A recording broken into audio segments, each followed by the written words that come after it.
Hello, this is Julius Dobos. I'm an electronic music composer. I work under the pseudonym Forgotten Future, and this is my main synthesizer. This is my workhorse, my favorite piece of gear. This is what I use for all my productions. Just kidding. Let's get to work.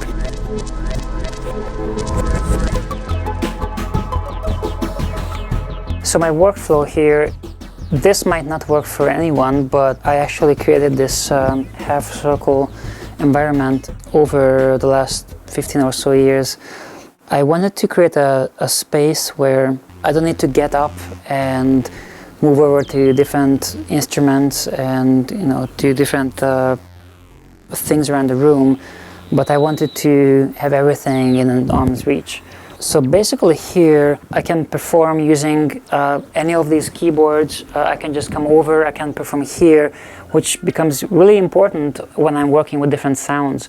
When I'm tweaking sounds, I want to be able to control the sequencer playback from here, which I can just type in, let's say, start from measure number 53, and then we're right there. And I can change the sounds while I'm working. Or I can come here and do the same thing here, measure, let's say, 43, and then we're going from there. So this is why I have kind of this layout, that I can have access to everything in 1 second. That way the idea doesn't get lost. So I've used a whole bunch of different sequencing programs and DAWs, and ended up with Digital Performer in the mid-90s. That's actually my main sequencer, which I love for MIDI. It's handling over 400 MIDI channels in the studio. At the same time, I like to do editing and mixing in Pro Tools, so I kind of have the two synced up. And the way it works is with MIDI timecode, I can go to, let's say, measure 75, and as soon as I start it, everyone gets the same MIDI beat clock. Everyone is synced. All the different synths and effect processors are synced the same tempo changes. And if I want to run it together with Pro Tools and different effects, then again, let's go to whatever measure, let's say 85. And you can see that the two systems are immediately playing together. So I can do time-based effects and sync effects in Pro Tools. And all my audio is coming into Pro Tools from the different synthesizers and other instruments, while Digital Performer is only handling MIDI. So I kind of found the best of both worlds for myself.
So for this track, I actually wanted to use some real drum samples, but I never used them as they are. So I really wanted to process them. And what I started from was, let's see, it's basically this, what you're hearing. This is just a simple sequence that I played with the samples.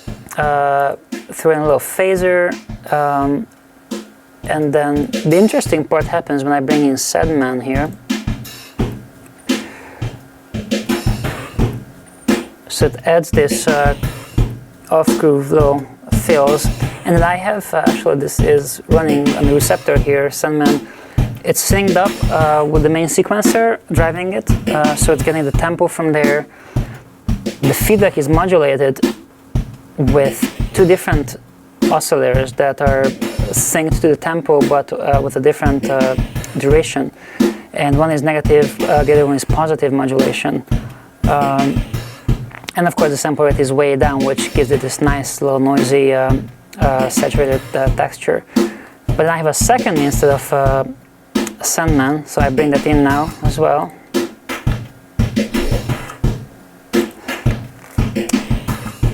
And here you can see that it's a very different modulation. It's modulating the sample rate and the feedback negative. It's an even lower sample rate, so kind of that differentiates between this nice noisy texture, and I also pan them on different sides, so you get a different frequency character, frequency content noise on one side and different on the other side. As a matter of fact, I can even pull out the original now because I'm sending them pre-fader, and that's what you're only hearing Sandman right now. So it creates a nice complex rhythm with a lot of extra frequencies, and now together with the original, it's starting to sound like a generated sound, even though it comes from actual samples. So if you bring in the music with this,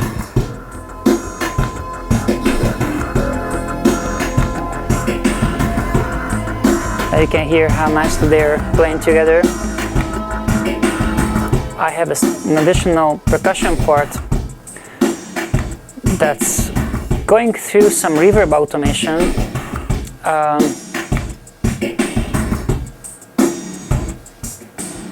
You can hear that part here.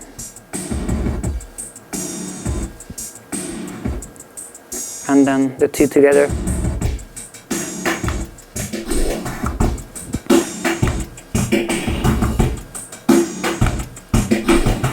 So the envelope, Lycia, I'm using it for a whole lot of different things. I actually like it not just on percussion, which is the obvious use, but I like it on lead instruments. The main lead part for this track that I'm working on is this low sound.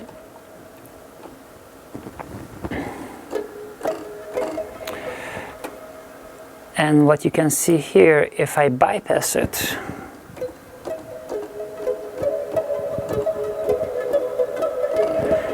still sounds nice, but with the Lycia, I'm actually taking away a little bit of the release in the mid-range, but I'm boosting the attack really fast, pretty high frequency, so it gives this nice little percussive beginning. So you can hear how it has this pointy sound, and when it goes into the mix of a whole bunch of tracks, of course, let me play it from this part.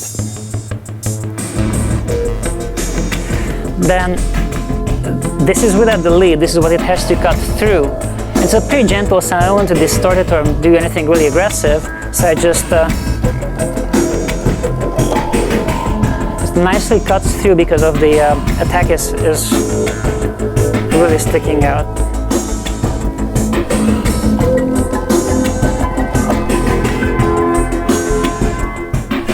And I'm sending the output of this through a TC Fireworks effect, where I add all the other phasers and reverbs to it.